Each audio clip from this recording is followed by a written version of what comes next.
Hello, and welcome to Freedom to Move, a daily mobility practice. This presentation is brought to you by Exclusive Care's Healthy Highways. I'm Ryan Wan, Wellness Educator for Healthy Highways, and host to you today. The Macmillan Dictionary simply defines the word mobility as the ability to move a part of your body. This definition is a little short-sighted for our purposes here today. Today, we will view mobility as the ability to move a part of your body through an appropriate range of motion with efficiency and effectiveness. Let's look a little deeper into this expanded idea of mobility. Acquiring and maintaining proper mobility in the joints of the body enhances one's quality of life in a variety of ways.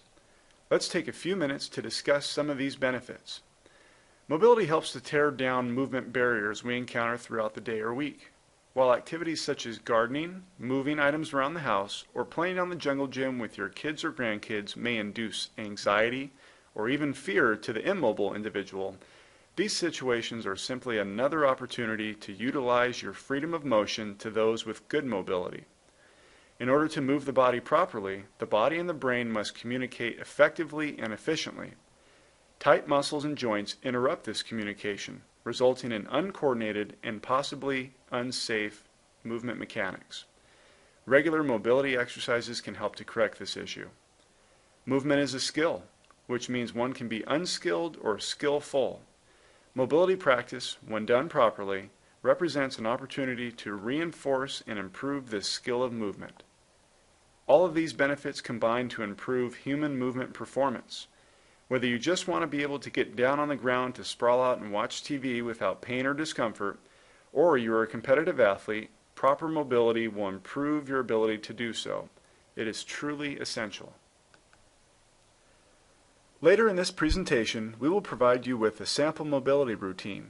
This routine can be used for a few different purposes. Use this routine as a daily practice of mobility, or even as a warm-up prior to an exercise bout. For whatever purpose, perform these exercises on a daily or almost daily basis. These are not passive exercises. You will be actively moving your joints through the greatest range of motion possible without experiencing pain. If pain is experienced, stop the exercise and see the proper medical professional. Otherwise, most of the following exercises will involve you moving over a distance of 10 to 15 yards while performing the appropriate mobility movement. These movements should be performed in a slow but steady manner. Long pauses and rapid movements are equally undesirable. While executing these movements, there are a few quick tips to keep in mind. Throughout each movement, be mindful to maintain a long spine. This may sound a bit odd, but attempting to lengthen your spine helps you to keep a neutral spine, which is neither bent or hyperextended. This will help you to maintain proper posture and avoid injury throughout the back. Keep your tushy tight. When standing upright, either on one foot or two, drive your heel into the ground. This should result in a contraction of the muscles in your rear end. This will help with balance by grounding you to the floor and will assist with maintaining proper posture through the hips. Last but not least, imagine being in boot camp and having to stand at attention. Go ahead, act this out right now. Stand at attention. What happens? Hopefully, your chest stuck out a bit and your shoulders shot down away from your ears. While keeping your tushy tight helps with pelvic and lower back posture, standing at attention helps posture in the upper back and shoulder girdle. Now you're ready. Let's get started. The heel-to-toe walk targets the ankles and lower legs and is excellent for balance. It's simply an exaggerated walk. As you take your first step, pull the stepping leg's toes toward your shin. Lightly strike the heel to the ground, shifting weight to the front foot. As the back foot leaves the ground, make sure to find your balance before proceeding.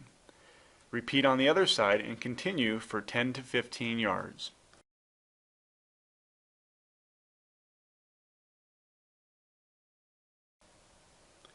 The knee hug is designed to stretch the hips and upper hamstrings. The knee hug is performed by balancing on one leg, lifting the knee of the other leg as high as possible while maintaining an erect posture and attempting to grab the knee with both hands. If you're able to grab the knee, hug it toward your chest and release, stepping forward and preparing to repeat the process on the opposite leg. If you cannot grab your knee, simply try. Consistently trying to perform this act will eventually result in improved performance and possibly being able to grab the knee in the future.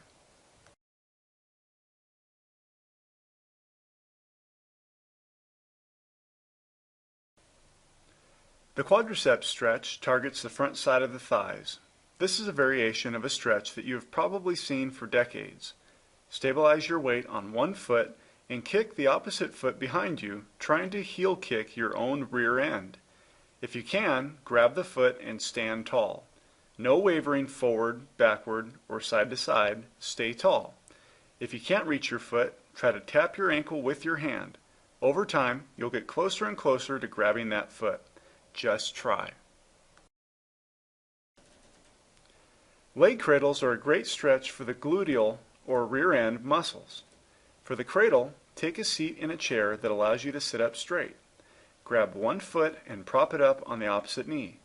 Make sure the leg on the ground is bent at a right angle and the foot is flat on the ground. Sit up as tall as you can and feel the stretch in the gluteal muscles. Repeat on the other side, performing 5 to 8 repetitions on each side. Walking hamstring stretches target the hamstrings located on the back side of the thighs.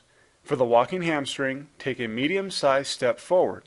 Plant both feet firmly on the ground with the knees slightly bent. Don't focus on bending over here. Rather, focus on sticking the hips back as far as you can while keeping the spine long. Feel the stretch in the back of the front leg and repeat on the opposite side.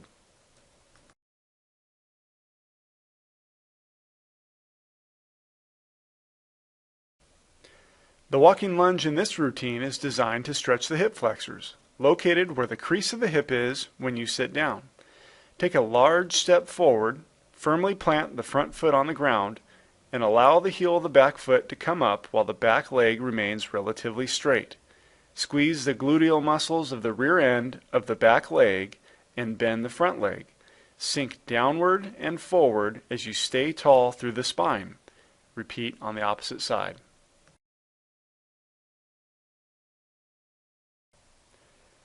Hurdle walks are not only valuable for the stretch they induce, but for the sheer fact that they require you to move sideways or laterally. Since most of our daily movements are done going forward or backward, it's a good idea to maintain some movement capability in the other planes of motion. Hurdles are performed best when your imagination is at its fullest. Imagine a series of hurdles to your side, alternating in tall and short hurdles. Step over the small hurdle with one leg and then the other. Next, step under the tall hurdle with your lead leg. Now slide under that hurdle in a squat-like motion and then slide the back leg under as well. Repeat this process for 10 to 15 yards and then without turning around, go back to the starting point so that you have the opportunity to perform your hurdles moving in both directions. The only rules here are that your chest stays tall and your feet stay flat on the ground. Remember, your hurdles are not real. They can be as big and as small as you need them to be. Just make sure that they represent a challenge for you.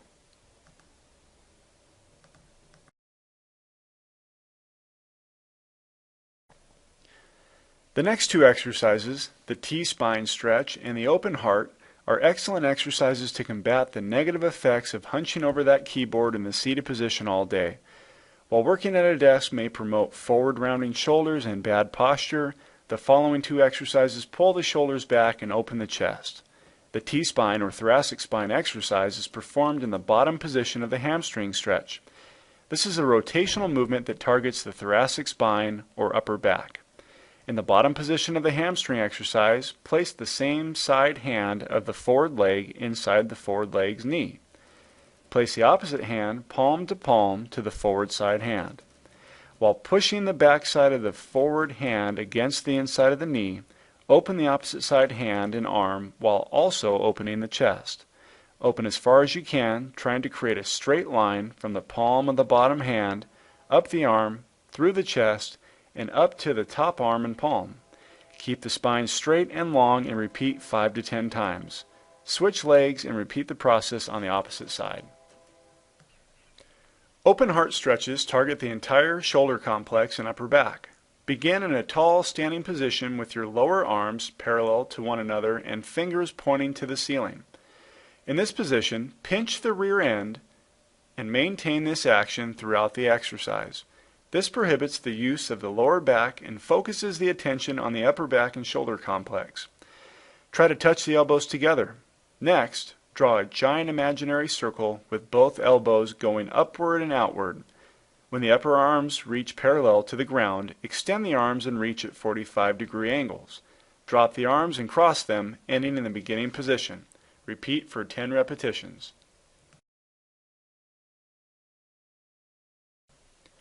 That concludes our daily mobility practice routine. Once you become familiar with these exercises, this routine should take no longer than 10 minutes a day. That's a very low time investment for a practice that should result in exponential benefits. On the behalf of Exclusive Care's Healthy Highways, we thank you for taking time out of your day to view this presentation.